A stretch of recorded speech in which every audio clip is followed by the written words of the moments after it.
பள்ளிக்கட்டு சபரிமலைக்கு கல்லும் முள்ளும் காலிக்கு மெத்தை சுவாமியே ஐயப்போ ஐயப்போ சுவாமியே.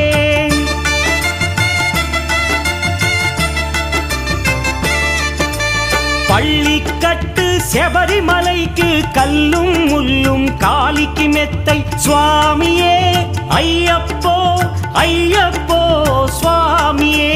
నీ అభిషేకం చేయండి హారతులిచ్చి కొలవండి ఇరుముడి స్వామికి భక్తిగా ఇచ్చి వేదన తీరగ వేడండి అయ్యప్పను కని పిలవండి స్వామియే అయ్యప్పో అయ్యప్పో స్వామియే.